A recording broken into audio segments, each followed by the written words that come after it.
সরকারি চাকরির জন্য প্রতিদিন বেকার যুবক যুবতীরা হাড়ভাঙা পরিশ্রম করে যাচ্ছে। আর এই সকল যুবক যুবতীদের মধ্যে এবার 15ই মার্চের মধ্যে 331 জনের কপাল খুলতে পারে। অন্ততপক্ষে অনুব্রত মণ্ডলের কথা অনুযায়ী সেই সম্ভাবনাই দেখা দিয়েছে। দেখুন 331 জনের চাকরি রেডি। এখন পুলিশ ভেরিফিকেশনের জন্য সবগুলো রেডি করতে পারেনি।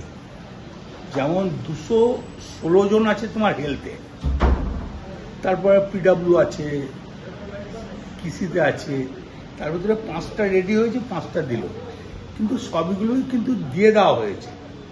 এবার নিজেরা করছে, টাইম লাগছে। যদিও এই তালিকায় 5 জন চাকরির নিয়োগপত্র ইতিমধ্যেই হাতে পেয়েছে রাজ্য গ্রামীণ উন্নয়ন পর্ষদের চেয়ারম্যান অনুব্রত মণ্ডল। সোমবার 5 জনকে চাকরির নিয়োগপত্র তুলে দেওয়ার পর এমনই বার্তা দেন। দেউজা বাজামে প্রস্তাবিত কয়লা শিল্প প্রকল্পের জন্য ভূমি দপ্তরে 5 জনকে নিয়োগপত্র তুলে দেওয়া হয় বীরভূম জেলা প্রশাসনের তরফে। তবে শুধু 5 জন নয়, এই তালিকায় রয়েছে 331 জন।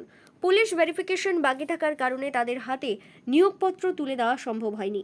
চাকরির নিয়োগপত্র তুলে দেওয়ার সময় অনুব্রত মণ্ডল মঞ্চ থেকে স্পষ্টভাবেই জানান, 15ই মার্চের মধ্যে সমস্ত কাজ শেষ করে তাদের হাতে নিয়োগপত্র তুলে দেওয়ার বন্দোবস্ত করলেই ভালো, কেননা তারপরেই ভোট ঘোষণা হয়ে যাওয়ার সম্ভাবনা প্রবল।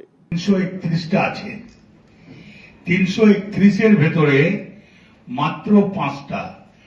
আমি এডিএম বলবো অভিকর্মকে যে যদি দিতে হয় তাহলে 15 তারিখে আগে দিন, কিন্তু ইলেকশন ডিক্লেয়ার হয়ে গেলে আপনারা দিতে পারবেন। কারণ আমার যা মন বলছে 15 তারিখে ইলেকশন ঘোষণা হয়ে যাবে, তাতে কিন্তু মুশকিল হয়ে যাবে। যতগুলো পারা যায় তাড়াতাড়ি করে যদি দিয়ে দেওয়া যায় তাতে অনেক লাভ হবে। তো এইটাই আমি আপনাদের কাছে অনুরোধ করব যে হেলথই বোধহয় 200 কত আছে, 216 আছে, প্লাস পিডব্লিউ আছে, ভূমিগর্ভ আছে। তাই তাড়াতাড়ি যাতে হয়ে যায়। মমতা ব্যানার্জি যা বলে তা করে। আমিও বলেছিলাম এর পরের একটা লট আছে, সেই লটে বোধহয় 252 জন আছে। তাই এই কারণে চাকরি সবাই পাবেন, সবাই হবে, চিন্তা করেন না। মমতা ব্যানার্জি থাকলে সবাই হবে। জয় হিন্দ। বহু প্রতীক্ষার পর চাকরি পেলেন, কেমন লাগছে? ভালো। আপনার কোথায় জমি রয়েছে? আমার আলীনগর মহল্লা। কবে জমি দিয়েছিলেন? জমি 2 বছর হয়ে গেল জমা দেওয়া। কোন লটের নাম ছিল আপনাদের? আমার প্রথম লটে নাম ছিল। জমি কি আপনার নামেই ছিল? আমার নামে ছিল। কত পরিমাণ জমি দিয়েছিলেন? 5 কাঠা।